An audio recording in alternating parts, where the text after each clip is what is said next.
परम श्रद्धेय गुरुदेव संत श्री देवराहा बाबा वर्तमान युग के भारतवर्ष के सर्वाधिक मुख्य परमसिद्ध संतों में से एक थे।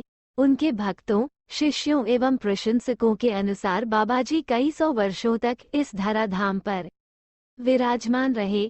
मेरा ये परम सौभाग्य रहा कि मुझे उनकी कृपा प्राप्त थी। उन्होंने मेरे जीवन को आध्यात्मिक तो बनाया ही, साथ ही उनकी कृपा से अनेक भौतिक कठिनाइयों और विपत्तियों भी मुक्ति मिली। उनको कृपा से मैंने अनेक लोगों को चमत्कारिक ढंग से कठिनाइयों एवं रोगों से मुक्त होते देखा। इसी प्रकार को एक घटना यहाँ प्रस्तुत है, जो उत्तर प्रदेश के राज्यपाल रहे माननीय श्री G0D0 तपा से संबंधित है। घटना सन 1979 E0 की है। मैं पुलिस उप अधीक्षक पद पर कसिया, जनपद देवरिया में नियुक्त था। माननीय गणपतिराव देव जी तपा से उत्तर प्रदेश के राज्यपाल थे।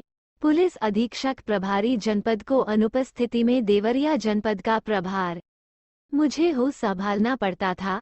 ऐसी हो स्थिति में एक दिन रात में दूरभाष पर मुझको सूचना मिली कि माननीय राज्यपाल जी कल प्रातः 10 बजे राजकीय वाहन एवं पुलिस एस्कॉर्ट के साथ देवराहा बाबा के दर्शनार्थ पहुंच रहे हैं। मैं समुचित व्यवस्था करूं तथा उनके आश्रम तक भी सूचना भिजवा दूं।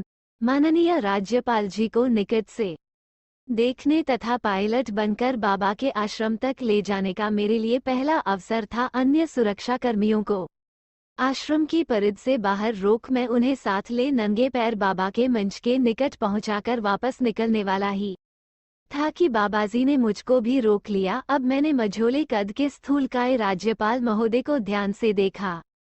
देखने में उनकी आयु 70-75 वर्ष से अधिक नहीं लगे रही थी, किंतु मैंने ध्यान से देखा तो उनको एक स्थान पर स्थिर खड़ा रहने में कठिनाई हो रही थी। श्री तपासे ने गुरुदेव से अपनी समस्या बताते हुए कहा कि बाबा, पता नहीं क्यों कुछ दिनों से एक स्थान पर देर तक खड़ा होने पर मुझको अपने शरीर को स्थिर रखने में असुविधा हो रही है। मैं दवा भी ले रहा हूँ, किंतु विशेष लाभ नहीं हो रहा है। कोई बात नहीं भगत, आज से तुमको दवा की जरूरत नहीं पड़ेगी। यह लो, इस गठरी को सिर पर रखकर एक स्थान पर खड़े हो जाओ। यदि कोई परेशानी हो तो दोनों पैरों की अंगुलियों को खड़े खड़े हिलाते रहो, कहकर बाया ने मंच प्रसाद रूप में फलों की एक टोकरी उपासेजी की और उछाल दी और उनसे टोकरी को लपक लेने को कहा। मुझको स्वयं आश्चर्य हुआ कि महामहिम ने लगभग उछलते हुए दोनों हाथों से उस टोकरी को पकड़ लिया।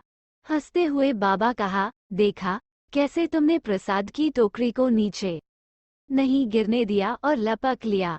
अब तुम कम से कम आधा घंटा सिर पर टोकरी रखे एक स्थान पर खड़े रहकर मुझसे बात करते रहो। हाँ, प्रतिदिन कम से कम प्रातःकालीन एवं सायंकालीन संध्या को श्रीहरि विष्णु, भगवान राम तथा भगवान वासुदेव कृष्ण का नाम जप करते रहो। मेरा बताया भगवान कृष्ण का पावन मंत्र तुम्हें स्मरण हो तो मुझे सुनाओ। मुझे पुनः सुखद आश्चर्य हुआ जब तपासे जी ने श्रद्धापूर्ण स्वर में ओम नमो भगवते वासुदेवाय कृष्णाय वासुदेवाय हरिये परमात्मरे प्रणतक्लेशनाशाय गोविंदाय नमो नमः पाठ सुना दिया। बाबा उठाकर हंस पड़े और बोल उठे, अभी तो कुछ महीनों बाद तुझको दूसरे किसी राज्य को गवर्नरी करनी है भगत। कहाँ को बाबा? तपासे जी ने उत्सुकता से पूछा। बाबा ने हंसते हुए कहा था, जितना बताया वही बहुत है। हाँ, उस जगह को राजनीतिक उठापटक विवाद से बचना तुम्हारे लिए कठिन हो जाएगा। बस मंत्र जप करते रहना, कल्याण। लगभग 1 घंटे बाबा के पास रहने के बाद प्रसन्न मन से तपासेजी वापस लौटे थे। लौटते समय तपासेजी मुझको धन्यवाद दिए बिना नहीं रह सके। कुछ महीने बाद वो उत्तर प्रदेश से स्थानांतरित होकर हरियाणा के राज्यपाल हुए थे। कहने की आवश्यकता नहीं कि उनका जो रोग बड़े बड़े डॉक्टरों की टीम ठीक न कर सकी, वो रोग बाबा के आश्रम में 1 घंटे खड़े रहने मात्र से ठीक हो गया।